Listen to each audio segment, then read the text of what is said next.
இது மகிமை நேரம். கர்த்தரும் இரட்சகருமாகிய இயேசு கிறிஸ்துவின் இனிதான நாமத்தினாலே மகிமை டிவி நேயர்களை நான் வாழ்த்துகிறேன்.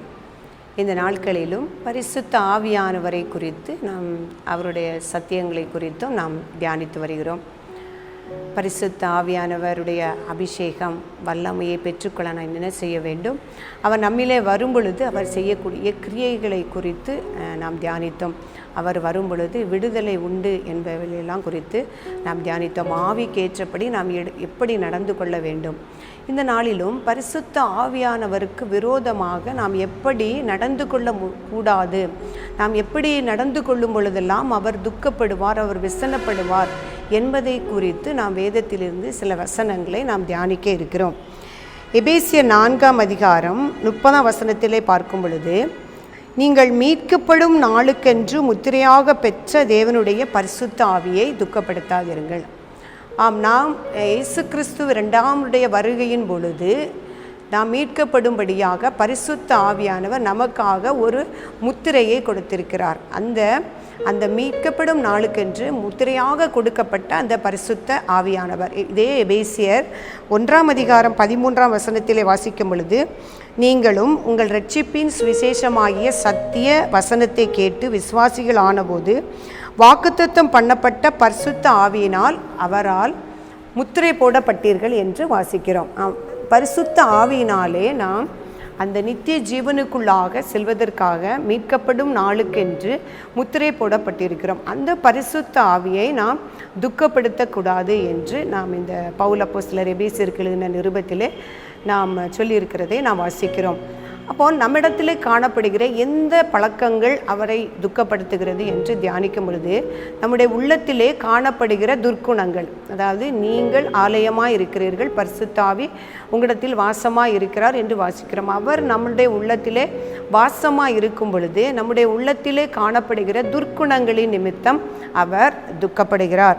எபேசியர் 4ஆம் அதிகாரம் 31ஆம் வசனத்தை வாசிக்கும் பொழுது, சகல விதமான கசப்பும் கோபமும் மூர்க்கமும் கூக்குரலும் தூஷணமும் மற்ற எந்த துர்க்குணமும் உங்களை விட்டு நீங்க கடவுது. இந்த துர்க்குணங்கள் நம்முடைய இருதயத்திலே இருக்கும் பொழுது நம்முடைய இருதயத்திலே வாசமாய் இருக்கிற பரிசுத்த ஆவியானவர் துக்கப்படுகிறார்.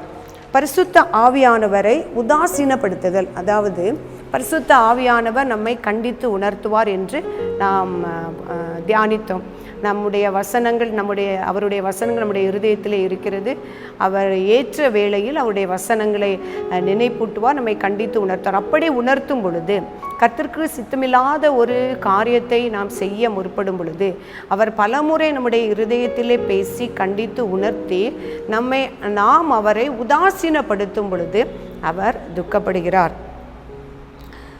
தேவனுக்கு விரோதமான தூஷணங்களை சில வேளைகளில் நாம் சொல்லுகிறோம். இயேசு கிறிஸ்து மத்திய எழுதின சுவிசேஷத்தில் சொல்லும் பொழுது, மனுஷகுமாரனுக்கு விரோதமாக சொல்லப்படுகிற எந்த வார்த்தைகளும் அவனுக்கு மன்னிக்கப்படும், ஆனால் அந்த பரிசுத்த ஆவியானவருக்கு விரோதமாய் சொல்லப்படுகிற வார்த்தைகள் அவனுக்கு இம்மையிலும் மன்னிக்கப்படுவதில்லை, மறுமையிலும் மன்னிக்கப்படுவதில்லை என்று சொல்லப்படுகிறது. பரிசுத்த ஆவியானவரை நாம் உதாசீனப்படுத்தவோ அவரை துக்கப்படுத்தவோ அல்லது அவரை தூஷிக்கவோ கூடாது. அப்படியானால் அவர் நம்மை விட்டு எடுத்து கொள்ளப்படுவார்.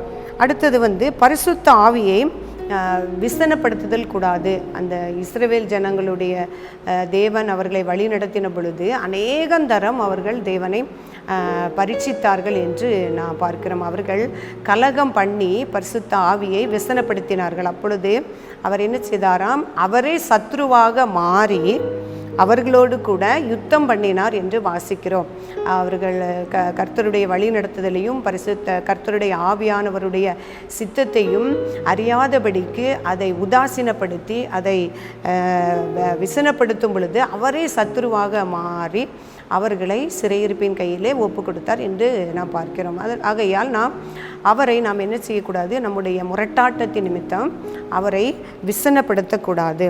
அடுத்ததாக பார்க்கும்போது தேவனுடைய ஆவியானவரை நிந்திக்கக்கூடாது. தேவனுடைய பரிசுத்த ஆவியானவரை நாம் தூஷிக்கும் பொழுது இம்மையிலும் அருமையிலும் அந்த பாவம் மன்னிக்கப்படாது என்று நான் பார்த்தது போல, பரிசுத்த ஆவியானவரை நாம் நிந்தித்தால் அந்த மரண ஆக்கினை, கொடிதான ஆக்கினைக்கு பாத்திரவனாக இருப்பான் என்று நான் வாசிக்கிறேன். எபிரேயர் 10:29 வாசிக்கும் பொழுது, தேவனுடைய குமாரனை காலின் கீழ் மிதித்து தன்னை பரிசுத்தம் செய்த உடன்படிக்கையின் இரத்தத்தை அசுத்தம் என்று எண்ணி கிருபையின் ஆவியை நிந்திக்கிறவன் எவ்வளவு கொடிதான ஆக்கினைக்கு பாத்திரவானாய் இருப்பான் என்று யோசித்து பாருங்கள் என்று சொல்லப்பட்டிருக்கிறது. பரிசுத்த ஆவிக்கு விரோதமாக நாம் நிர்விசாரமான பாவங்களை செய்து அவரை நிந்திக்கிற பொழுது அந்த கொடிய ஆக்கினைக்கு நாம் தப்பித்து கொள்ள முடியாது. ஸ்தேவான் எருசலேமிலே இருந்து அந்த எருசலேமில் உள்ள யூத ஜனங்களிடத்தில் பிரசங்கம் செய்யும் பொழுது அந்த வணங்கா கழுத்துள்ள ஜனங்களை எது வரைக்கும் நீங்கள் பரிசுத்த ஆவிக்கு எதிர்த்து நிற்பீர்கள் என்று அவர்களை குறித்து பிரசங்கம் பண்ணினதை குறித்து நாம் வாசிக்கிறோம். பிரியமானவர்களே, பரிசுத்த ஆவி நம்மிடத்திலே வர வேண்டும் என்று நாம் வாஞ்சிக்கிறோம். அவர் நம்மை ஆசீர்வதிக்க வேண்டும், நம்மிடத்தில் கிரியை செய்ய வேண்டும் என்று வாஞ்சிக்கிறோம். அப்படி நாம் நினைக்கிற பொழுது அவரை துக்கப்படுத்துகிற காரியங்கள், அவரை விசனப்படுத்துகிற காரியங்கள் அல்லது அவரை நிந்திக்கிறதான காரியங்கள் நம்மிடத்தில் காணப்படுமானால் அதை இப்பொழுதே நாம் அதை நீக்கிவிட்டு, ஆவியானவரே எங்களை மன்னியும், உம்மை துக்கப்படுத்தி இருந்தால் எங்களுடைய காரியங்கள், எங்களுடைய துர்க்குணங்கள், எங்களுடைய வார்த்தைகள் நாம் தேவ தூஷணம் சொல்லும் பொழுது பரிசுத்த ஆவியானவர் நிந்திக்கப்படுகிறார். அத்தகைய காரியங்களை நம்மிடத்திலிருந்து நீக்கும்படியாக நாம் ஜெபிக்க வேண்டும். நீர் எனக்குள்ளே வரும் பொழுது, நிறைவானது வரும் பொழுது குறைவானது எல்லாம் மாறிப்போகும் என்று சொன்னது போல எல்லாவித துர்க்குணங்களும் தூஷணங்களும் நம்மை விட்டு நீங்கும்படியாக அந்த பரிசுத்த ஆவியானவரை நம்முடைய வாழ்க்கையிலே மகிமைப்படுத்தும்படியான காரியங்களையே நாம் செய்யும்படியாக நாம் தேவனிடத்திலே பிரார்த்திப்போம். அப்படியானால் அந்த பரிசுத்த ஆவியானவர் அப்படிப்பட்ட கிருபைகளை நம்முடைய ஒவ்வொருடைய உள்ளத்திலும் தருவார். அந்த மாம்ச கிரியைகளை நம்மிடத்திலே அகற்றி ஆவியின் கிரியைகளை நம்மிடத்திலே தந்து அவருக்கு பிரியமானபடி அவர் வழி நடத்தும் பொழுது அதற்கு கீழ்ப்படிந்து இசைந்து, ஆவியானவர் உணர்த்தும் பொழுது அதற்கு கீழ்ப்படிந்து நடக்கிற கிருபைகளை நமக்கு தருவார். அப்படிப்பட்ட கிருபைகளை தரும்படியாக நாம் ஜெபிப்போம். பரிசுத்தமும் இரக்கமும் நிறைந்த எங்கள் அன்புள்ள ஆண்டவரே, உம்மை துதிக்கிறோம் அப்பா, உம்மை ஸ்தோத்தரிக்கிறோம் அப்பா. இந்த நாளிலும் உடைய பரிசுத்த ஆவியை பெற்றுக்கொள்வது எப்படி, அந்த பரிசுத்த ஆவியானவருக்கு விரோதமான காரியங்கள் என்னென்ன, அவைகளை எல்லாம் எப்படி நாம் செய்யாமல் இருக்க வேண்டும் என்பதை குறித்து தியானிக்க கர்த்தர் கிருபை பாராட்டினீங்களே சுவாமி, அதற்காக உமக்கு நன்றி செலுத்துகிறேன்.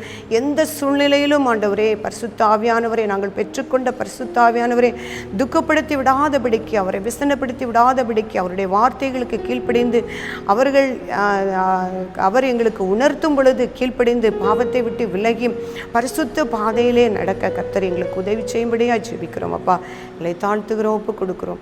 இயேசு கிறிஸ்து மூலம் ஜெபிக்கிறோம் நல்ல பிதாவே, ஆமென்.